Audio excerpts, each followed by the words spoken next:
नमस्कार दोस्तों और स्वागत है आपका आपके अपने ही यूट्यूब चैनल बीएड एग्ज़ाम पर। और दोस्तों आज की इस वीडियो में हम डिस्कस करने वाले हैं कि पाठ्य पुस्तक और पाठ्यक्रम में किस प्रकार से हम लैंगिक असमानता को यानी कि जेंडर इनइक्वालिटी को देख सकते हैं। तो ये टॉपिक हमारा ये है जेंडर स्कूल एंड सोसाइटी यानी कि लिंग विद्यालय और समाज का। और यहाँ पर एक महत्वपूर्ण प्रश्न और एक बहुत ही महत्वपूर्ण टॉपिक भी है जो आपके सिलेबस में डायरेक्टली आपको देखने को मिलेगा। तो जैसा कि मैं आपको बार बार बताता रहता हूँ कि प्रीवियस ईयर क्वेश्चन और जो आपके सिलेबस में मेंशन है, अगर आप हूबहू उस टॉपिक को भी तैयार कर लेते हैं तो आपके एग्ज़ाम से आप एक भी क्वेश्चन नहीं छोड़ते हैं। और साथ ही साथ दोस्तों मैं आपको जस्ट इस बात से और अश्योर कराता हूं कि आप हमारे साथ जुड़े रहें, चैनल के साथ जुड़े रहें, बने रहें। वीडियोज़ अगर आप लगातार देखते हैं तो भी आपके कोई भी क्वेश्चन नहीं छूटेंगे। रीज़न मैं आपको बता दूं, ये सारे क्वेश्चन अगर आप बाहर जाकर कहीं सॉल्व पेपर, गेस्ट पेपर कहीं पे भी आप चेक करेंगे ना, आंसर तो मिलेगा लेकिन वो सटीक आंसर आपको नहीं मिलेगा। आप चेक कर लीजिए और फिर मुझे कमेंट करके बताइएगा कि क्या आपको इतना उपयुक्त या इसी तरह से सटीक उत्तर आपको देखने को मिल रहा है। क्योंकि जो क्वेश्चन के आंसर सीरीज़ में इंटरनेट पर होता है वो जनरलाइज होता है, आपके पाठ्यक्रम आपकी यूनिवर्सिटी के सिलेबस के हिसाब से नहीं मिलेगा। तो ये एक बहुत बड़ा अंतर देखने को मिलता है जो मार्केट में स्टडी मटेरियल्स मिलते हैं उसमें और जो हम आपको उपलब्ध करा रहे हैं वो। तो अगर आपको इसी तरह के यूज़फुल वैल्यूएबल कंटेंट लगातार चाहिए, रेगुलर चाहिए, तो सबसे पहले तो आप चैनल को सब्सक्राइब करिए यानी कि नोटिफिकेशन बेल को प्रेस करिए। इसके अलावा आप जो है लगातार जब भी वीडियोस देखते हैं कभी कुछ कमेंट या कुछ जो भी आपके सजेशन है वो भी ज़रूर दिया करें। इससे हमें प्रोत्साहन भी मिलता है और साथ ही साथ आपके क्या विचार हैं, आपकी क्या ज़रूरतें हैं कंटेंट को लेके वो भी हम समझ पाते हैं। तो आज की इस वीडियो में हम डिस्कस कर रहे हैं कि पाठ्य पुस्तक और जो पाठ्यक्रम यानी कि जो टेक्स्ट बुक हैं और जो सिलेबस है या करिकुलम डिज़ाइन किया जाता है स्कूल्स में, वो किस प्रकार से जो है आपका जेंडर इनइक्वालिटी लिंग पूर्वाग्रह से प्रभावित है, जिसमें लैंगिक असमानता देखने को आगे मिलती है। तो लैंगिक असमानता देखने को मिलती है, लिंग पूर्वाग्रह की स्थिति आपको देखने को मिलती है, उसके साक्ष्य उसके प्रमाण आपको देखने को मिलते हैं। इस चीज़ को हम समझेंगे। हम यहाँ पर वो बहुत सारी स्थितियाँ परिस्थितियों के ऊपर भी चर्चा करेंगे जहां आप साधारण रूप से सरलता से समझ सकते हैं कि जहां पे किसी जेंडर विशेष के ऊपर यानी कि किसी लिंग विशेष के ऊपर जो है विशेष जोर दिया गया है, जबकि किसी दूसरे विशेष लिंग को जो है थोड़ा कम करके प्रदर्शित किया गया। तो आइए इस कॉन्सेप्ट को कुछ इसी तरह से समझते हैं और इसको इसी तरह से उत्तर भी करेंगे और इस टॉपिक को इसी तरह से समझने का प्रयास भी करेंगे। तो देखिए दोस्तों, पाठ्य पुस्तकों को हम सब समझते हैं कि पाठ्य पुस्तकें ज्ञान प्राप्त करने का और नए अनुभव सीखने का सबसे प्रमुख स्रोत है। यानी कि पाठ्य पुस्तकें ही वो साधन हैं जो कि हमें निरंतर हमारे पास उपलब्ध होती हैं, जिसका उपयोग हम जब चाहें अपनी सुविधा अनुसार कर सकते हैं। जब शिक्षक हमारे पास नहीं भी हैं, जब हमारे आसपास विद्यालय का वातावरण नहीं भी है, हम स्कूल में नहीं हैं, शिक्षक के पास नहीं है, कोई हमारे पास नहीं है, फिर भी पाठ्य पुस्तक एक ऐसी साधन, एक ऐसी सुविधा है जिसके माध्यम से हम चीज़ों को सीख सकते हैं, जिससे कि हम खुद भी अपना ज्ञान बढ़ा सकते हैं। पुस्तकों को बार बार पढ़कर उसमें चीज़ों को समझकर हम फिर नया अनुभव भी करते हैं जो हमारे अनुभव के स्रोत को और लगातार विकसित करता रहता है। तो पाठ्य पुस्तकें मुख्य रूप से, लेकिन एक बात गौर करने की, देखिए जो पाठ्य पुस्तकें बनाई जाती हैं आमतौर पर शिक्षित लोग, अनुभवी लोग या फिर ऐसे लोग जो कि स्कूलों से जुड़े हुए हैं, अच्छे अच्छे शहरों से जुड़े हुए हैं, या फिर जो कि ऐसे जगहों पर रहते हैं जहाँ की हर एक प्रकार के पृष्ठभूमि के लोगों का जो है उनको आप बोल सकते हैं उनसे संपर्क नहीं है, या उनकी स्थिति, उनकी परिस्थिति, उनके परिवेश से शायद उनको उतना परिचय नहीं हो पाता है। अगर होता है तो कहीं ना कहीं कुछ कमी ज़रूर रह जाती है। तो पाठ्य पुस्तकें जो है हम देखते हैं कि मुख्य रूप से शहरी क्षेत्र में शिक्षित लोग और पेशेवर जो लोग हैं, यानी कि जो सिलेबस डिज़ाइन करते हैं या किताबें बनाते हैं, उनके द्वारा निर्मित की जाती है और एक मानक भाषा में लिखी जाती है। मतलब जो भाषा ऐसी होगी, आप जैसे हम हैं उत्तर प्रदेश के, आप हैं उत्तर प्रदेश के, बिहार के, झारखंड के, जहाँ के भी होंगे, हम सभी लोगों की जो है अपनी एक मातृभाषा होती है, एक क्षेत्रीय भाषा होती है। तो क्षेत्रीय भाषा में शब्दों का उच्चारण, बातचीत का तरीका, चीज़ों को बोलकर समझने का तरीका अलग होता है। जबकि पाठ्य पुस्तक में, चाहे वो इंग्लिश की हो चाहे हिंदी की हो, उसमें एक भाषा जो होती है वो एक मानक भाषा का प्रयोग किया जाता है। चूँकि भाषा मानक है चूँकि उदाहरण भी आपके मानक ही होंगे, तो कई बार जो उसमें उदाहरण या भाषा का प्रयोग किया जाता है उससे हम अपने आप को रिलेट नहीं कर पाते, उसमें आप उन चीज़ों को शायद ठीक से लिख नहीं पाते, प्रदर्शित नहीं कर पाते, या उन विषयों का समावेशन नहीं कर पाते जो कि सही में किसी क्षेत्र विशेष में होंगी, किसी समुदाय विशेष में होंगे, या किसी धर्म में देखने को मिलते हैं। उदाहरण के लिए मान के चलिए बाल विवाह जो है एक कुरीति है, लेकिन कुछ कृतियों में हो सकता है इस चीज़ के ऊपर जो है कुछ विशेष जोर नहीं, मतलब वहाँ पर उसे बुरा नहीं माना जा सकता। कुछ क्षेत्रों में कुछ जो है रीति रिवाज जो है शायद मान्य ना हो, वहाँ के लोग उसे नहीं मानते, या कुछ धर्म में कुछ गतिविधियाँ, कुछ प्रार्थना के तरीके, पूजा पाठ के तरीके शायद मान्य नहीं हैं, लेकिन वो पाठ्य पुस्तकों में लिखा। तो पाठ्य पुस्तकों में चीज़ों को जनरलाइज करके लिखा जाता है, उनको साधारण रूप से लिखा जाता है, सामान्य रूप से लिखा जाता है। तो कहीं ना कहीं ये जो अंतर होता है वो देखने को मिलता है, और यही अंतर आप देख पाओगे कि स्त्री और पुरुष के संदर्भ में भी देखने को मिलता है। पाठ्य पुस्तक में जो चीज़ें दी जाती हैं वो सामान्य स्तर पर होती हैं, सामान्य रूप से सबको एक रूप से देखकर लिखी जाती है। लेकिन आप देखोगे कि पाठ्य पुस्तकों में जो चीज़ें दी जाती हैं उससे कहीं ना कहीं कई बार जो एक विशेष तबका, चाहे वो स्त्रियाँ हों, चाहे कोई पिछड़ा वर्ग हो, चाहे भाषा के आधार पर कोई जो है आप माइनॉरिटी ग्रुप हो, उनको जो है नुकसान पहुंचता है। उदाहरण के लिए अगर एक कोई सा माइनॉरिटी ग्रुप जो कि हिंदी भाषा में उतना निपुण नहीं है, अगर वहाँ का छात्र आपकी पाठ्यपुस्तक को पढ़ता है जो कि पूरी तरह से एक मानक भाषा में लिखी है। अब मानक भाषा मैं यहाँ पर आपको पूरी तरह से हिंदी भी नहीं कह रहा हूँ और इंग्लिश भी नहीं कह रहा हूँ, कारण ये है कि जिस भी मानक भाषा में आप पढ़ रहे हैं, अगर पढ़ने वाला जो उसका पाठक है, यानी कि जो छात्र है, जो स्टूडेंट है, अगर उस भाषा से परिचित नहीं है, पूरी तरह से उसमें निपुण नहीं है, तो कहीं ना कहीं उसे दिक्कत होगी उन चीज़ों को सीखने और समझने में जो पाठ्य पुस्तक में बताई जा रही। इसी तरह से आप देखते हो कि मान लीजिए कुछ धर्म विशेष में अगर किसी क्रियाकलाप को, कुछ प्रार्थना करने के तरीके को, जीवन शैली को अगर सही नहीं ठहराया गया और वो हम अगर सामान्य रूप से पाठ्य पुस्तक में उसका वर्णन करते हैं, उसको लिखते हैं, उसका भी जो हम लोग क्या कहते हैं उसकी व्याख्या करते हैं, तो हो सकता है एक धर्म विशेष के लिए तो वो सही होगा, लेकिन किसी दूसरे धर्म विशेष के लिए या किसी मान्यता को रखने वाले या किसी संस्कृति का पालन करने वाले के लिए वो शायद गलत हो सकता है। तो इसे हम थोड़ा व्यापक रूप से समझ रहे हैं कि पाठ्य पुस्तकों में असमानता किस प्रकार से देखने को मिलती है। इसको हम धीरे धीरे आगे बढ़ाते हुए समझेंगे कि ये लिंग के आधार पर किस प्रकार से असमानता हमको देखने को मिलती है। लेकिन आपको समझना चाहिए कि जब भी हम बात करते हैं असमानता का, इसका मतलब सिर्फ ये नहीं होता है कि स्त्री पुरुष के बीच में असमानता की बात कर रहे हैं। असमानता का मतलब होता है जब सबको बराबर समान रूप से जो है उनका प्रतिनिधित्व नहीं किया गया हो किसी भी विषय विशेष पर, है ना। तो अगर कोई एक भाषा बोलने वाला, अगर उसकी भाषा में चीज़ें नहीं हैं तो उसका क्या है, मतलब उसकी जो है प्रतिनिधित्व नहीं की गई। अब पाठ्य पुस्तकों में हर एक व्यक्ति का प्रतिनिधित्व कर पाना, हर एक मान्यता का, हर एक दृष्टिकोण का प्रतिनिधित्व कर पाना तो शायद संभव नहीं है और उचित भी नहीं होगा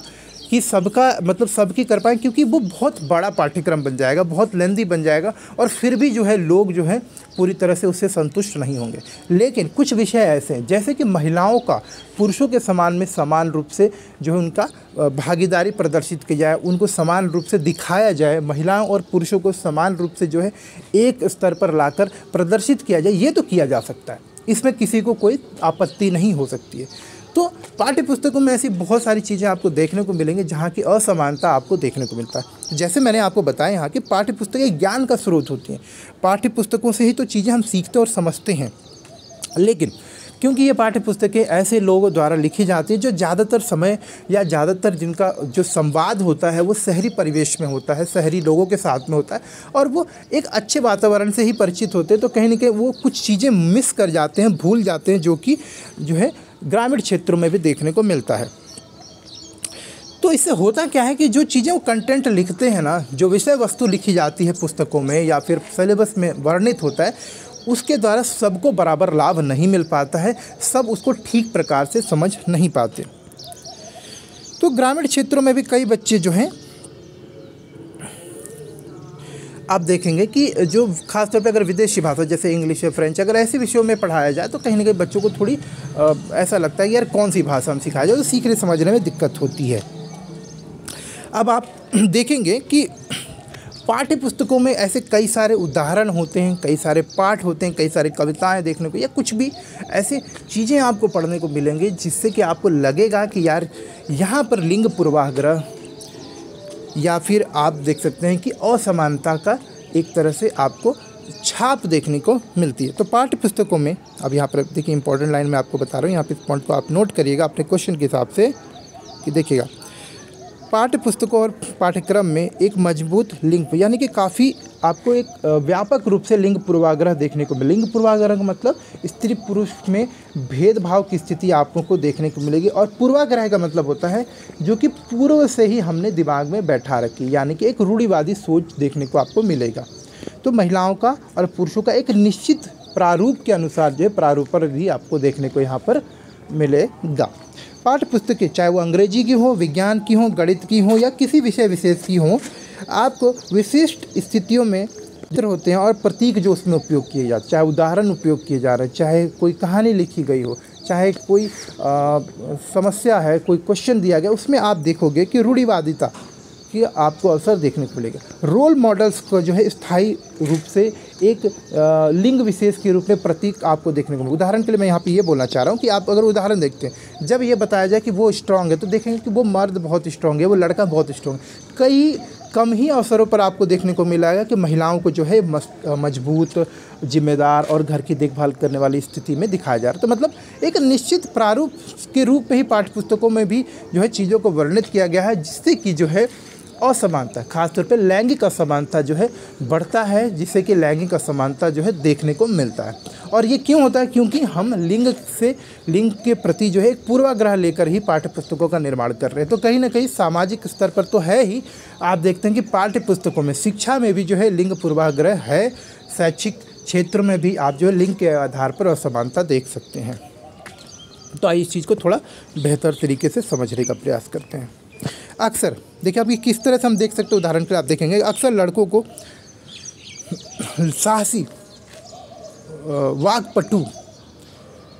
होशियार, समझदार, उच्च प्रतिष्ठा वाली नौकरी में, विज्ञान और गणित प्रौद्योगिकी जैसे कार्य में जुड़ा हुआ, घर की जिम्मेदारी लेते हुए, आक्रोशित,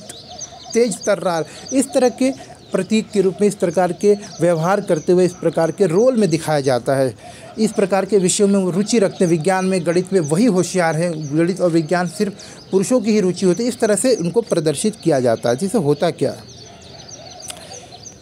महिलाओं को जबकि अक्सर कमज़ोर, असहाय, दुर्व्यवहार के शिकार के रूप में दिखाया जाता है। तो महिलाओं को दिखाया जाता है कि वो कमज़ोर हैं, पुरुषों के ऊपर, घर के माता पिता में पिता के ऊपर आश्रित है, भाई के ऊपर आश्रित है, पति के, मतलब इस तरह का निरूपण आमतौर पर पुस्तकों में काफ़ी पहले तक देखा जा रहा था, लेकिन अब इसमें काफ़ी बदलाव। इसके अलावा भी आप अभी देखोगे कि इसके अलावा भी आपको जो है काफ़ी अंतर देखने को यहाँ पर मिलेगा। तो आप जो है अलग अलग तरीक़ों से देख सकते हो कि स्थितियाँ जो हैं अलग अलग परिस्थिति में जो पुरुषों को और महिलाओं को यहाँ पर दिखाया जाता है। तो आप देखोगे कि एक निश्चित प्रारूप हमारे दिमाग में है, निश्चित प्रारूप, एक निश्चित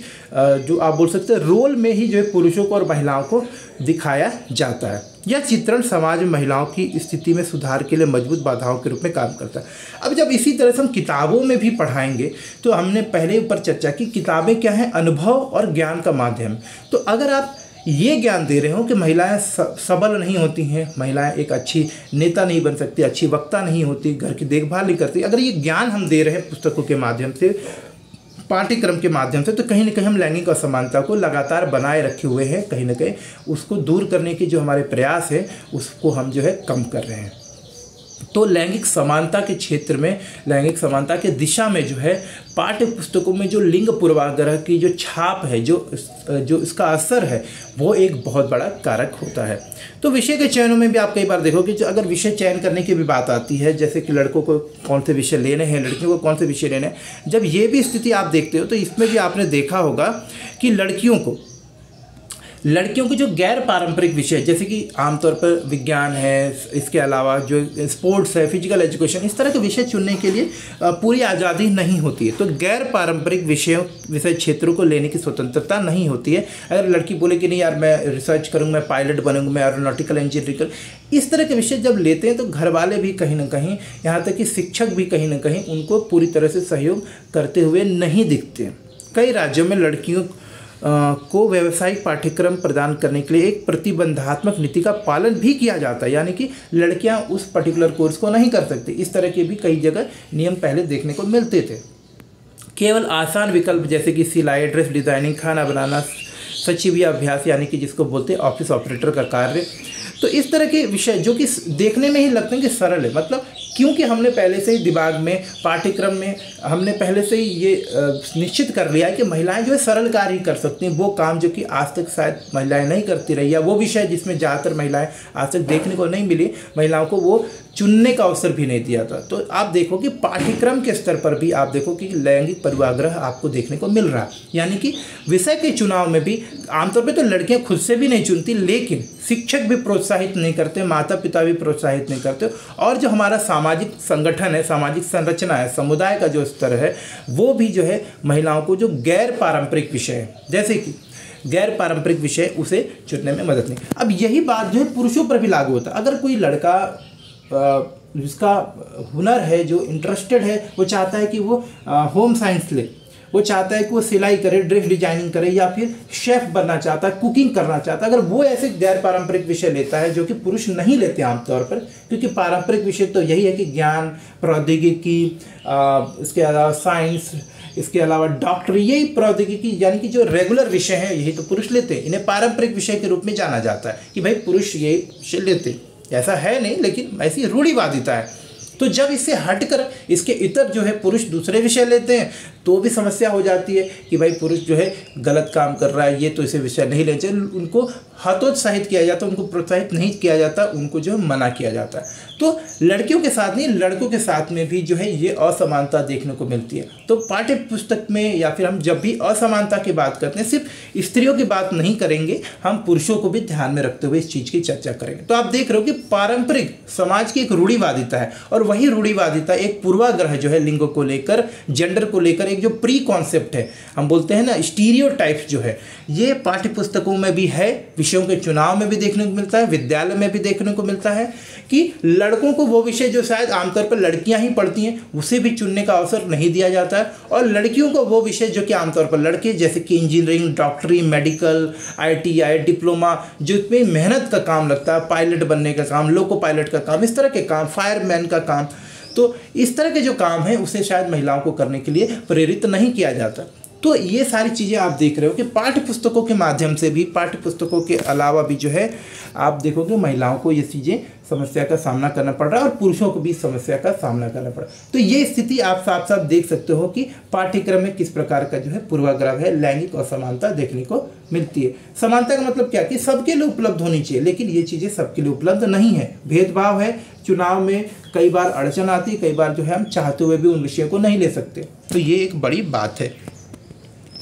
तो पाठ्य पुस्तक और पाठ्यक्रम में लैंगिक असमानता जो है, अब इसे हम लोग समझेंगे, थोड़ा सा ठीक से इसको समझने का प्रयास करेंगे। अब मैं यहाँ पर आपको ना एक महत्वपूर्ण बात बताने वाला हूँ। आप देखोगे कि कक्षा में, किसी भी क्लासरूम में अगर आप देखोगे, कोई विषय उठा के देख लो, अब तो थोड़ा स्थिति कम हुई है, लेकिन आप देख लो कि पहले जो भी किताबें होती थी, चाहे वो किसी भी विषय की हों, इसमें 75% पाठों में पुरुषों को प्रमुख पात्रों के रूप में दिखाया। अगर गणित का भी कोई उदाहरण आप ले लोगे तो बोलते हैं कि राजू दुकान गया और 4 टॉफ़ी खरीद के लाया, उसने हर एक टॉफ़ी के लिए 2 रुपये दिए, तो कुल कितने रुपए खर्च किए। कम ही केसेस में आपको दिखेगा महिला पात्रों को भी जो है उदाहरण के रूप में इस्तेमाल किया जाता है। अब स्थिति चेंज हो रही है, लेकिन अभी भी ये चीज़ें वर्तमान में भी बरकरार हैं। तो यानी कि देखोगे कि 75% पाठों में, चाहे वो कहानी की बात हो, कविताओं की बात हो, चाहे वो किसी उदाहरण की बात हो, चाहे मैथ की बात हो, चाहे गणित की बात हो, गणित की हो, विज्ञान की हो, जो पात्रों का उपयोग किया जाता है वो ज़्यादातर पुरुषों का या लड़कों का ही किया जाता है, और कम अवसरों पर जो है महिलाओं का किया जाता है। यहाँ तक कि जो जीवनियाँ हैं, कविताएं हैं, लघु कथाएं, पौराणिक और आध्यात्मिक किताबों में तो 89% यानी कि 89% जो लोग हैं, यानी कि जो भूमिकाएं हैं, जो पात्र हैं, वो पुरुष ही, यानी कि पुरुषों की प्रधानता देखने को मिलती है, पुरुष प्रधानता देखने को मिलती है पाठ्य पुस्तकों में। आमतौर पर पुरुषों को डॉक्टर, वैज्ञानिक, एक अध्यक्ष, एक नेता, एक अच्छे विक्रेता के साथ साथ किसान में मेहनती किसान और पेशेवर के रूप में दिखाया जाता है, जबकि महिलाओं का निरूपण, लड़कियों का निरूपण जो है एक आप बोल सकते हैं आश्रित के रूप में, एक दुर्बल के रूप में और एक ऐसी व्यक्ति के रूप में दिखाया जाता है जो दूसरे के ऊपर जो है निर्भर करती है। उन्हें पारंपरिक रोल में ही आमतौर पर दिखाया जाता है, जैसे महिलाओं को शिक्षक के रूप में, जो कि आमतौर पर समझते हैं कि प्रेम स्नेह देने वाला जो है भूमिका है, नर्स के रूप में, पत्नी के रूप में, बेटी के रूप में दिखाया जाता है। और तो और कई बार किसी आपदा या किसी विपदा की पीड़ित के रूप में भी प्रदर्शित किया जाता है। तो ये सारी चीज़ें आप देख रहे हो कि आम बातें हैं पुस्तकों में, इसी तरह से महिलाओं का निरूपण देखने को मिलता है, महिलाओं का और पुरुषों का। तो क्योंकि आप देख रहे हो कि भेदभाव है, ऐसा नहीं है कि पुरुषों को समस्या नहीं होती, ऐसा नहीं कि पुरुषों के साथ में कोई दिक्कत नहीं होती या पुरुषों को जो है किसी समस्या का सामना नहीं करना पड़ता। ऐसा नहीं होता है कि पुरुष जो है आपके जो है नर्स का काम नहीं करते, शिक्षक का काम नहीं करते या घर की देखभाल नहीं करते, लेकिन आमतौर पर पाठ्य पुस्तकों में पुरुषों को इन रूपों में नहीं दिखाया जाता। जबकि इसके विपरीत ऐसा नहीं है बिल्कुल कि महिलाएं अच्छी जो है डॉक्टर नहीं बनती, कि महिलाएं अच्छे वैज्ञानिक नहीं हैं, कि अच्छी नेता नहीं बन सकती या अच्छी बिजनेस वुमेन नहीं बन सकती, लेकिन आमतौर पर महिलाओं का निरूपण इस रूप में नहीं किया जाता है और ये उदाहरण भी आपको कम ही देखने को मिलते हैं। तो ये आंकड़े जो है आप अपनी परीक्षा में जरूर लिखिए, और ये मैंने अपनी तरफ से नहीं लिखे, जो आपको इंटरनेट पर प्रॉपर सोर्सेज, ऑथेंटिक सोर्सेज हैं, वहीं से मैंने ये आंकड़े आपके लिए लिखे। तो पुरुष केंद्रित भाषा, अब देखो आप कई बार जो भाषा शैली भी इस्तेमाल होती है ना किताबों में, वहाँ पर भी आप देखोगे कि भाषा भी जो है कहीं नहीं लिंग पूर्वाग्रह से यानी कि जेंडर स्टेरियोटाइप से अफेक्टेड होती है। आप देखोगे पुरुष केंद्रित यानी कि पुरुषों के पक्ष में, यानी पुरुषों का उदाहरण लेते हुए कई बार जो है आप उदाहरण देखोगे। तो पुरुष केंद्रित भाषा का प्रयोग प्रायः स्त्री और पुरुष दोनों के लिए ही होता है। उदाहरण के लिए मानव जाति, ठीक है, ये तो एक साधारण कॉमन सी बात है। अब मानव जाति जो आज शब्द है, इसको हम लोग पहले बोलते थे मैनहुड, यानी कि इंग्लिश में जो यूज होता था वर्ड, उसको हम लोग आज तो बोलते हैं ह्यूमन रेस, ह्यूमन काइंड, लेकिन पहले क्या होता था मैन काइंड। यौन भूमिका, जहाँ परंपरागत रूप से पुरुष अपने घरों में निर्णय लेने वाले और देखभाल करने वाले होते, वहीं महिलाओं को पारंपरिक रूप से घरों की देखभाल करने, बच्चों के नियंत्रण करने में, घर का बजट बनाने में, कानूनी और धार्मिक प्रभाव से संबंधित मामलों पर मुश्किल से ही सलाह देते हुए देखी जाती हैं। तो आप देखोगे कि घर पर भी आप जो है अगर देखते हो, भाषा के प्रयोग में भी अगर आप देखते हो तो पुरुष प्रधानता है। आप आमतौर पर देखोगे कि महिलाओं की स्थिति को, परिस्थिति को जो है निम्न करके ही दिखाया जाता है। समाज में जो चीज़ें हो रही होती है, पाठ्य पुस्तकों में आप देखोगे कि डिसीजन मेकिंग की जो स्थिति होती है, वहाँ पर ज़्यादातर जो है, चाहे आप स्वतंत्रता संग्राम की ही बात कर लो, बहुत ही कम महिलाओं का योगदान आपको देखने को मिलेगा। पौराणिक कथाओं की बात कर लो, वहाँ पर भी कम प्रमुख पात्र जो है महिलाएं हैं। तो इस तरह की चीज़ें आपको देखने को मिलती। निर्णय लेने की जब स्थिति आती है, निर्णय लेने की जब बात आती है, तो भले ही महिलाओं का सुझाव अच्छा क्यों ना हो, सबल क्यों ना हो, उसको जो है नज़रअंदाज करने की प्रक्रिया जो है आज भी बरकरार। तो इस तरह की चीज़ें जो है अभी भी आपको देखने को मिल जाती हैं। अच्छा, शिक्षण सामग्री में अब जबकि हम बात कर रहे थे तो थोड़ा सा प्रिसाइज बात करते हैं कि देखिए शिक्षण सामग्री में किस प्रकार से पूर्वाग्रह देखने को आपको मिलेगा, यानी कि बायस देखने को मिलेगा। मुख्य पात्रों के रूप में कम प्रतिनिधित्व। मुख्य पात्र जैसे मैंने आपको बताया था कि जो अगर आप कोई कविता पढ़ रहे हैं, कोई कहानी पढ़ रहे हैं, या कोई विषय के ऊपर कोई स्टोरी देख रहे हैं, या कोई गद्य या पद्य पढ़ रहे हैं, उसमें आप देखोगे कि जो मुख्य पात्र होते हैं आमतौर पर जो है पुरुष ही होते हैं। तो केवल कुछ महिला पात्रों को ही मुख्य पात्रों या योद्धाओं या नेताओं के रूप में दिखाया जाता है, बहुत कम। जैसे कि झांसी की रानी हो आपका, चाहे आपका हजरत महल हो, तो इस तरह बहुत ही रज़िया सुल्तान है, बहुत ही कम उदाहरण देख रहे हो। लेकिन अगर आप पुरुषों की बात करते हैं तो आप सैकड़ों उदाहरण दे सकते हो, क्योंकि पाठ्य पुस्तकों में आज तक आपने इनके बारे में बहुत कम ही पढ़ा, यानी कि महिलाओं के बारे में कम ही पढ़ा है, आपको कम ही देखने को मिला है। जबकि पुरुषों के बारे में ढेर सारी सूचनाएं, चाहे आप स्वतंत्रता संग्राम की बात कर लें, पौराणिक कथाओं की बात कर लें, कविताओं की बात कर लें, या फिर किसी समाचार पत्र की भी बात कर लें, कहीं पर भी तो पुरुषों को ही मुख्य पात्र के रूप में दिखाया जाता है। महिलाओं का निरूपण आज भी बहुत कम है। पाठ्य पुस्तकों में जो चित्र भी देखने को आपको मिलते हैं, ज़्यादातर जो चित्र होते हैं उसमें पुरुषों की ही प्रतिनिधित्व होता है, पुरुषों की प्रधानता होती है, पुरुषों को भी अलग अलग रोल में दिखाया जाता है। कम ही जगहों पर महिलाओं के चित्र का या लड़कियों के चित्रों का इस्तेमाल किया जाता है, और जहाँ चित्र का इस्तेमाल किया जाता है वहाँ पर जो उनका प्रारूपण होता है, रूपण होता है, वो भी कहीं ना कहीं उनको निम्न करने वाला ही होता है। जैसे कि लड़कियों को खाना बनाते हुए दिखाया जाए, घर की सफाई करते हुए, झाड़ू पोछा करते हुए दिखाया जाता है, जबकि पुरुषों को जब इमेज में दिखाया जाता है तो उन्हें ऐसे सक्रिय रूप में दिखाया जाता है, ऐसे जिम्मेदार रूप में, ऐसे सबल रूप में दिखाया जाता है, जिससे कि लगता है कि पुरुष हमेशा जो है स्त्रियों से श्रेष्ठ है। इस तरह की स्थिति में उनको दिखाया जाता है। पात्रों द्वारा किए गए कार्यों में भी स्टीरियोटाइप्स आपको देखने को मिलेगा, यानी कि जो काम हुआ है, जो काम कर रही हैं लड़कियां, उसमें भी आप देखोगे कि स्टीरियोटाइप्स देखने को मिलता है। लड़कियों के लिए निश्चित कार्य निश्चित होते हैं और वही कार्यों को करते हुए जो पाठ्यपुस्तकों में दिखाया जाता है। जैसे लड़कियों को घर की देखभाल करते हुए दिखाया जाता है, नर्स के रूप में दिखाया जाता है, माता के रूप में दिखाया जाता है, पुत्री के रूप में दिखाया जाता है, पारंपरिक रूप में दिखाया जाता है। जबकि पुरुषों को भी जो है पारंपरिक रूप में जो है एक सबल घर का जिम्मेदार व्यक्ति, घर की देखभाल करने वाला व्यक्ति के रूप में यहाँ पर दिखाया जाता है। पुरुषों को बहादुर, साहसी और आक्रामक, प्रभावशाली प्रवृत्ति वाला निरूपित किया जाता है। पुरुषों को जैसे कि उनके जैसे महाराणा प्रताप, शिवाजी, चंद्रशेखर आजाद, अब इस तरह के रूप में दिखाया जाता है, पृथ्वीराज चौहान के रूप में, महात्मा गांधी, मतलब अनेकों आपको उदाहरण दिखेंगे जहाँ पुरुषों को बहादुर, साहसी, आक्रामक, प्रभावशाली और एक अग्रणी नेता के रूप में दिखाया जाता है। जबकि इस प्रकार की उदाहरण आपको महिलाओं के संदर्भ में बहुत ही कम देखने को मिलेंगे। यही इम्पोर्टेंट। यहाँ तक कि जो शब्दों का प्रयोग भी होता है ना पाठ्य पुस्तकों में, या हम समाज में भी जिन शब्दों का उपयोग करते हैं उसमें भी पुरुषों की प्रधानता देखने को मिलती है। वो शब्द जिसमें कि महिलाओं भी काम करती हैं उसमें भी हम पुरुषों का ही इस्तेमाल करते हैं। जैसे कि पोस्टमैन, आज भी जो है हम पोस्टमैन शब्द का इस्तेमाल करते हैं, भले ही महिला भी डाकिये के रूप में काम क्यों ना कर रहा हो। बोटमैन, नाविक के रूप में, बहुत जगह जो महिलाएं भी नाव चलाती हैं, कुशलता से चलाती हैं और एक पेशेवर के रूप में चलाती है, लेकिन आज भी हम नाविक के लिए बोटमैन शब्द का इस्तेमाल करते हैं। मानव जाति के लिए आज से बहुत पहले तक तो सिर्फ मैन काइंड वर्ड का ही इस्तेमाल होता था, जबकि अब जाकर जो है इस शब्द को बदलकर ह्यूमन काइंड किया गया। तो इस तरह के बहुत सारे आप शब्दों का इस्तेमाल भी देखोगे पाठ्य पुस्तकों में, जो कि कहीं ना कहीं पुरुषों के प्रतिनिधित्व करती हैं, पुरुषों की प्रधानता को प्रदर्शित करती हैं। तो इस तरह के शब्दों को कम करने की आवश्यकता है। इस तरह की इमेजेस को, इस तरह के जो प्रारूपण है, इस तरह का जो एक जेंडर स्टीरियोटाइप, लिंग पूर्वाग्रह देखने को मिलता है पाठ्य पुस्तक में, उससे दूर करने की आवश्यकता है। क्योंकि मैंने पहले ही आपको बताया कि पाठ्य पुस्तक एक ऐसा प्रमुख और एक मजबूत साधन है जिससे कि दिमाग को प्रभावित किया जा सकता है, जिससे कि जीवन शैली को प्रभावित किया जा सकता है, जिससे कि हमारी सोच और हमारे व्यवहार को प्रभावित किया जा सकता है। तो अगर पाठ्य पुस्तकों में ही लिंग पूर्वाग्रह देखने को मिलेगा, जेंडर बायस देखने को मिलेगा, जेंडर बेस्ड इनइक्वालिटी देखने को, असमानता देखने को मिलेगी, तो कहीं ना कहीं वो चीज़ें हम सीखेंगे, समझेंगे, हमारा अनुभव ऐसा होगा और फिर वही चीज़ें हम अपने जीवन में भी व्यवहार में लाते हैं। तो जीवन में व्यवहार सही हो, सही अनुभव हमको मिले और हमारा अनुभव जो है ऐसा हो जो कि समानता के रूप में हो, समानता को बढ़ावा देता हो। अगर इस बात को सुनिश्चित करना है तो कहीं ना कहीं हमें पाठ्य पुस्तकों में भी इस प्रकार के जो पूर्वाग्रह हैं इसको दूर करना होगा, लैंगिक असमानता को दूर करना होगा, समानता के लिए जो भी आवश्यक हो वैसे फेरबदल करने होंगे। ऐसे अवसर, ऐसे इमेजेस, ऐसी कहानियाँ, ऐसे पात्रों को समावेशित करना होगा जो कि समानता के स्थिति को आगे बढ़ाने में मदद करती हैं। तो ये सारी चीज़ों का हमें ख्याल रखना है।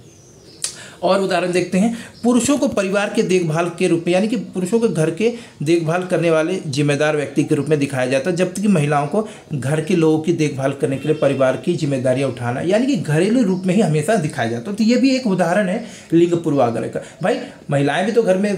काम करती हैं और बाहर भी जाकर काम करती हैं, तो महिलाओं को भी घर के जिम्मेदार के रूप में दिखाया जा सकता है, घर की देखभाल करने वाले रूप में दिखाया जा सकता है, लेकिन आमतौर पर ये चीज़ें देखने को नहीं मिलती हैं। इसके अलावा लिंग विशिष्ट पाठ पढ़ाए जाते हैं। तो कई बार आप देखोगे कि लिंग विशिष्ट यानी कि पुरुष प्रधान विषय पढ़ाए जाते हैं। कई बार जो है ज़्यादातर पाठ जो है पुरुषों पर आधारित होते हैं, पुरुष की विशेषताओं को, पुरुषों की महानता को बखान करने वाले होते हैं। स्टीरियोटाइप गेम्स और खिलौने के, देखिए इस विद्यालय में आप देखोगे, अब ये भी हमारे पाठ्यक्रम का इस तरह कि खेल के चुनाव में भी कई बार आपको जो है अब देखोगे स्टीरियोटाइप, महिलाओं को आमतौर पे जो है खो खो, कबड्डी, सिंपल गेम्स देखने को मिलते हैं, खेलने को मिलते हैं। लड़कियों को वैसे खेलने के लिए प्रेरित नहीं किया, जैसे फुटबॉल, क्रिकेट, वॉलीबॉल, बास्केटबॉल, ऐसे खेल जो कि आमतौर पर लड़के को खेलते हुए देखा जाता है, पुरुषों को खेलते हुए देखा जाता है, ऐसे खेलों को जो खेलने के लिए जो है लड़कियों को ज़्यादा प्रोत्साहित नहीं किया जाता। लेकिन अब चीज़ें बदल रही हैं, तो वो सारी चीज़ें भी आपको देखने को मिलेंगे। आपको लिंग विशिष्ट पोशाक और रंग, देखिए अब आप देखोगे कि खेल में भी असमानता देखने को मिली आपको। इसके अलावा आप देखोगे कि परिधान के परिवेश में भी अगर हम बात करते हैं तो ड्रेस भी जो है स्त्रियों और पुरुषों के लिए आपके अलग अलग बने हैं, और कई बार रंगों के चयन में भी विशेष होता है। पिंक रंग को हम लोगों ने डिसाइड कर दिया है कि ये लड़कियों का रंग है, और इसके अलावा ब्लू कलर जो है लड़कों का, जबकि ये आप दूसरी जगह अगर देखोगे तो ये आपको देखने को मिलेगा कि नहीं, ये बदलता भी रहता है। तो कलर को भी हम लोगों ने स्टीरियोटाइप्ड कर दिया, और ये भी हमको पाठ्य पुस्तक में देखते मिला। पाठ्य पुस्तकों में जो किताबों में जो आपको इमेज मिलेगी उसमें लड़कियों के परिधान आप देखिए वो पिंक कलर से होगा, लड़कों के परिधान ब्लू होंगे, ब्लैक होंगे। तो आमतौर पर कलर को भी हम लोगों ने एक लिंग के साथ में, एक जेंडर के साथ में जोड़कर प्रदर्शित किया है आज तक पाठ्य पुस्तकों में, और ये भी एक बहुत बड़ा उदाहरण है कि पाठ्य पुस्तकों में किस प्रकार से जो है लैंगिक असमानता आपको देखने को मिलती है। सफल पेशेवर नेताओं के रूप में भी महिलाओं को जो है कम ही दिखाया जाता है आपके पाठ्य पुस्तकों में। तो ये भी जो है आपका लिंग पूर्वाग्रह का एक बहुत बड़ा उदाहरण आपको देखने को मिलता है। तो ये कुछ महत्वपूर्ण पॉइंट थे जो कि आप पाठ्य पुस्तकों में जो है लिंग पूर्वाग्रह के रूप में समझ सकते हैं। यानी कि शिक्षण सहायक सामग्री, यानी कि शिक्षण सामग्री में अगर आपको लैंगिक असमानता देखना है, लैंगिक पूर्वाग्रह की बात करनी है, तो आप इन पॉइंट्स का इस्तेमाल कर सकते हो। अगर कंटेंट अच्छा लगा हो दोस्तों तो लाइक जरूर करिएगा। अगर आपको लगे कि ये कंटेंट आपके दोस्त को भी मदद कर सकती है तो उनके साथ भी शेयर करना बिल्कुल भी ना भूलें। मिलते हैं अगले वीडियो में, जहां पर हम और महत्वपूर्ण टॉपिक के साथ में आपके साथ डिस्कशन करेंगे। तब तक के लिए नमस्कार और धन्यवाद।